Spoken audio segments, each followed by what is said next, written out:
et à tous, bienvenue pour une discussion aujourd'hui avec Magali de la Souda, secrétaire de Cantine sans plastique France, pour parler de la mobilisation autour de la suppression des plastiques dans les cantines scolaires, les cantines de nos enfants. Donc, je vous propose qu'on refasse le parcours législatif de cette bataille avec Magali. Magali, bienvenue. Est-ce qu'on peut du coup refaire ensemble un petit peu l'historique de cette bataille contre le plastique dans les cantines de nos enfants?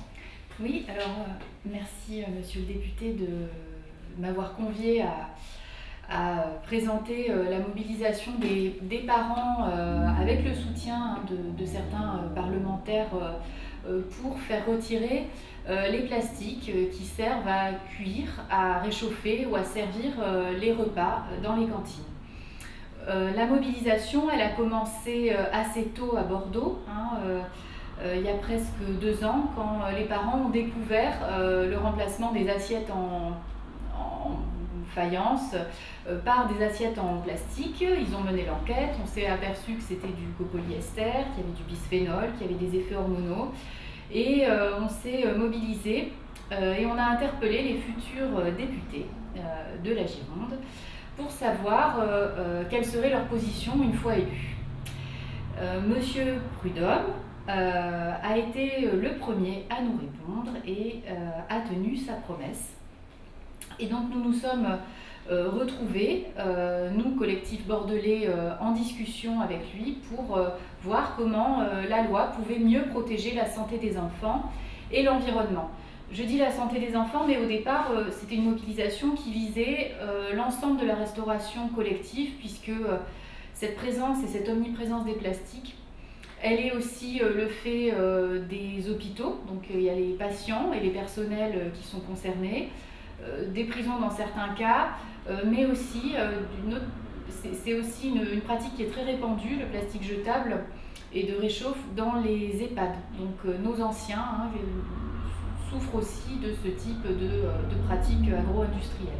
Donc effectivement, moi je l'ai reçu ici localement à Bordeaux, d'autres parlementaires, et on s'est retrouvés ainsi en commission du développement durable à l'Assemblée nationale à discuter autour d'un amendement qui proposait de supprimer le plastique dans les cantines. Mais on s'est retrouvé confronté à un ministre de l'Agriculture, à l'époque c'était Stéphane Travers, qui nous a répondu d'une manière quand même assez extraordinaire qu'il n'était pas favorable à cette interdiction parce que pour lui il y avait quand même un réel problème qui était vraiment prépondérant, c'est de trouver des alternatives aux assiettes en plastique dont vous avez parlé. C'est-à-dire qu'en gros, le ministre, et je lui avais répondu cette même phrase, cette objection à ce moment-là, c'est qu'il était en train de nous expliquer qu'il fallait attendre plusieurs mois pour réinventer les plats en inox et des assiettes en pyrex, ce qui était quand même assez étonnant comme argumentation. En tout cas, c'est comme ça qu'a débuté cette lutte pour les cantines sans plastique.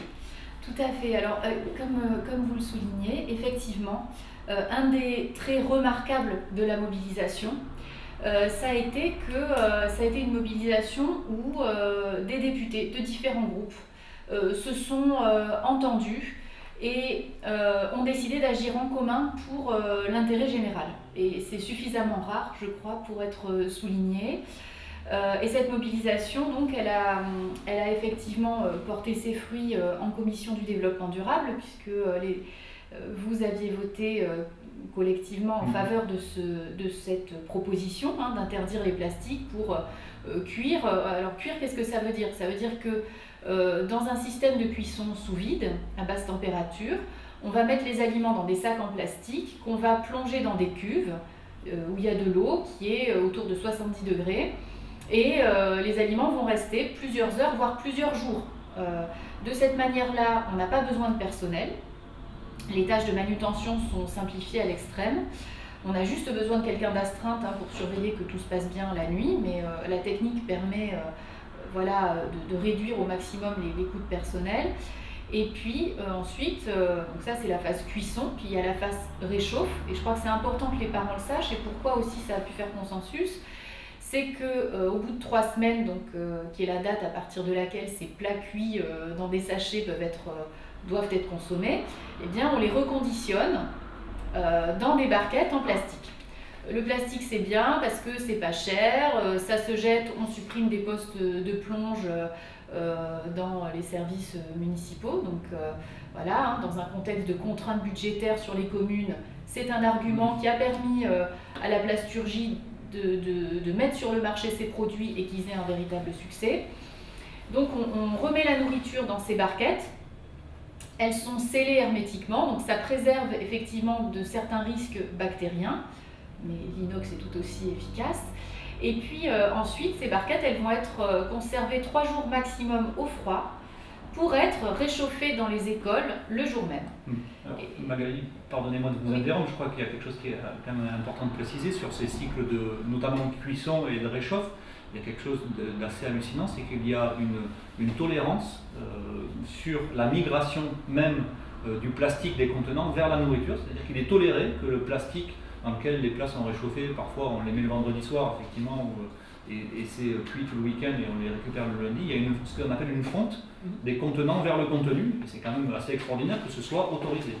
Oui, c'est autorisé, donc dans une limite autorisée d'1 gramme par mètre carré environ. Donc c'est un phénomène hein, qui est inévitable et du coup il est encadré. Donc effectivement pour nous parents c'est extrêmement choquant, pour les patients des hôpitaux c'est choquant, mais voilà, le législateur plutôt que d'interdire la pratique a préféré réguler en mettant un seuil. Dont on ne sait pas, hein, puisque les tests faits en laboratoire ne correspondent pas aux usages. Donc ce seuil, on ne sait pas très concrètement ce qu'il en est au bout de 3 jours de cuisson des aliments sous vide. Donc ça, c'est dans le pire des cas au niveau des usages de plastique. La pratique la plus commune, la plus répandue, c'est celle des barquettes en plastique, hein, comme je vous l'expliquais. Et là encore, contrairement à ce qui a été dit par certains parlementaires pro-plastique à l'Assemblée, de la majorité ou des Républicains, c'est pas 40 secondes ou 3 minutes au micro-ondes la barquette. La barquette, c'est 1 heure dans un four. Normalement, les fours devraient être bridés à 70-80 degrés. Dans la vraie vie, c'est plutôt 130 degrés. Pour gagner du temps, j'imagine? Pour gagner du temps, parce que voilà, il faut faire vite. Hein, les espaces sont contraints dans les écoles et on comprend cette contrainte. Faire cuire 1 heure, c'est long, quand ensuite il faut enchaîner voilà, les services et s'adapter aussi, il faut le dire, à une augmentation des enfants qui fréquentent les services de cantine municipale.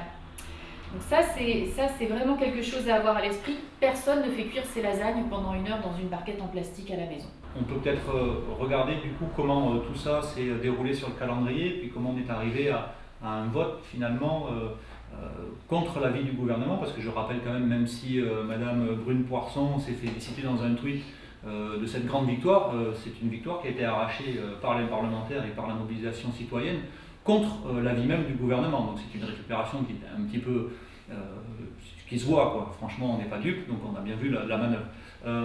Peut-être arriver sur la fin de ce processus législatif où on arrive en 2e lecture de la loi agriculture-alimentation, c'était au mois de septembre 2018, et où enfin on arrive au bout du processus avec peut-être un petit moment de doute pour les parents qui étaient mobilisés.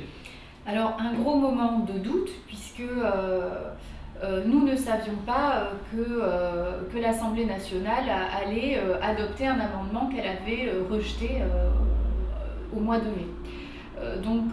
Sachant que la loi est revotée et qu'à nouveau il y a cette proposition d'interdiction des plastiques qui se limite cette fois-ci aux cantines scolaires et non pas à toutes les cantines, en raison de la spécificité des enfants qui sont les plus fragiles hein, et les plus sensibles aux substances relarguées par les plastiques, à cette exposition-là. On est très inquiet, mais on se mobilise. Alors se mobiliser, qu'est-ce que ça veut dire ? On vous interpelle, on écrit des lettres, on vous rencontre. Et d'autres députés se sont agrégés, et ça, c'est le mystère pour nous, citoyens de la délibération. Qu'est-ce qui s'est passé au moment de l'interruption de séance où voilà, il se passe quelques minutes pendant lesquelles les députés vont sortir, et quand ils reviennent, et l'amendement est mis aux voix, il est adopté à l'unanimité. Et pour nous, ça a été un immense soulagement et une très belle victoire. Donc Magali, on vient de voir le parcours de cette bataille. On voit in fine qu'on arrive quand même à faire adopter, même si le périmètre est un petit peu plus réduit puisqu'il se cantonne vraiment aux cantines scolaires, mais c'est quand même une première victoire. Et de fait, ça interroge aussi l'organisation aujourd'hui de nos cantines scolaires et de la façon dont vous avez présenté le fait que l'organisation même des cantines oblige aujourd'hui les cuisines centrales et les municipalités à utiliser massivement du plastique. Donc ça pose bien sûr cette question plus générale de comment on organise aujourd'hui la restauration scolaire. Et je pense qu'il y a aussi une question aujourd'hui, on l'a vu, ça a avancé aussi sur la part de nourriture bio dans les cantines. Ça remet vraiment en question tout le modèle d'organisation aujourd'hui de la restauration scolaire. Comment on rapproche aussi les cuisiniers et les cuisines des lieux de vie, des lieux de cantine tout simplement, enfin des cantines de nos enfants, et comment on sort de cette production, on va dire, quasi industrielle de repas scolaires vers des choses qui sont maintenant sans doute à repenser entièrement. Alors effectivement, l'un des points de notre mobilisation et l'un des projets que les parents de Cantines sans plastique portent, c'est un projet qui fait de la restauration scolaire un élément important du vivre ensemble, et finalement c'est aussi un peu cet état d'esprit qui avait prévalu au moment du vote de la loi égalité et citoyenneté en 2015, qui avait fait de la restauration scolaire un service ouvert à tous et à tous les enfants, à toutes et tous, dans les villes où elle existe. Donc ça, c'est le premier point. Pour nous, c'est un moment important, c'est un moment de partage, c'est un moment de vivre ensemble, c'est un moment aussi d'éducation à l'alimentation. C'est un moment aussi où on peut voilà, être sensibilisé au métier de la restauration, aux personnes qui prennent soin de nos enfants et qui les font manger, voilà, qui ont cette fonction centrale en termes de lien social. Alors, effectivement, on en est arrivé à un point aujourd'hui où le modèle agro-industriel de la restauration collective s'est imposé dans bon nombre de collectivités territoriales. Sur un argument qui est fallacieux et qui n'est en plus empiriquement pas démontré, c'est que le plus gros permettrait de faire les plus grosses économies d'échelle. C'est un modèle qui s'est imposé dans les années 80, quand les services publics ont été mis en cause. Donc pour faire une petite histoire, jusqu'aux années 60, la gestion de la restauration scolaire, elle se fait au niveau des communes, ça peut être des associations qui gèrent cela, c'est en niveau local. Et puis il y a eu une étape de municipalisation, de prise en charge par les mairies de ce service, régie publique. Et dans les années 80, c'est le moment du tournant libéral où on va considérer que ces services publics ne sont pas rentables, en tout cas qu'on pourrait en faire des espaces de rentabilité et où le marché pourrait réguler mieux que le public ce service voilà, d'intérêt général. D'accord ? C'est le moment de l'apparition des petites entreprises françaises, Sodexo notamment, qui vont rapidement devenir des leaders de l'agroalimentaire, des leaders mondiaux aujourd'hui, Elior, Sogeres. C'est le moment où arrivent les fameuses barquettes en plastique dans les écoles. Donc on donne la délégation en service public à ces entreprises, et ces entreprises recherchant la maximisation des profits, c'est bien leur rôle, elles ne sont pas là pour faire de la philanthropie, eh bien on va rogner sur les coûts et on commence par les personnels et les emballages. C'est l'époque aussi où il y a une certaine inconscience et insouciance, les déchets ils existent, mais on ne veut pas s'en occuper. Donc moi, écolière, j'ai vu la disparition des cantinières qui faisaient de la nourriture locale, la cuisine plutôt traditionnelle, je viens de Nice, donc l'adobe, les gnocchis, voilà, tous ces plats-là, on ne les a plus, on avait des barquettes en plastique sur la table dont on ne savait jamais très bien quel était le contenu, que les enfants ne mangeaient pas, en tout cas on ne mangeait pas avec plaisir à la cantine, et on a ces souvenirs tous horribles de l'arrivée du privé dans les cantines. Donc aujourd'hui, nous, qu'est-ce qu'on propose? C'est effectivement de s'inscrire dans toute cette dynamique de revalorisation de ces métiers-là, réduire les déchets, avoir une économie vertueuse qui fait appel à des filières plutôt locales. Et là, il faut rendre hommage quand même à tous ces acteurs de la restauration scolaire, notamment dans le public, qui parfois depuis des années, parfois depuis 20 ans, je pense au chef Hébert près de Rouen à Harfleur, qui sélectionne avec soin les producteurs qui vont fournir et qui redéveloppent tout un tissu local. Voilà, ce genre de choses. Effectivement, voilà, une tendance qui est en train d'émerger, qui fait effectivement nous rappelle aussi que la malbouffe, dont je parle beaucoup moi aussi en ce moment, a à voir avec le modèle d'organisation, et on voit que c'est des convergences vers mieux manger à la cantine. On a cet exemple aussi d'une cantine en Dordogne qui passe au 100% bio avec des produits non seulement bio, mais le bio n'a d'intérêt que s'il est local et de saison. Donc voilà, on a vraiment une boucle complète sur le système d'organisation qui induit la qualité de l'alimentation que l'on a, mais aussi l'organisation tout autour de la filière économique. Si ces questions vous intéressent, et je sais qu'elles vous intéressent, puisqu'aujourd'hui vous êtes 8 Français sur 10 à vraiment être inquiets de ce que vous avez dans votre assiette et ce que vos enfants ont dans leur assiette, je vous invite à regarder effectivement la mobilisation de Cantine sans plastique France. Il y a des actions à faire aussi dans vos écoles pour améliorer la qualité de la restauration scolaire.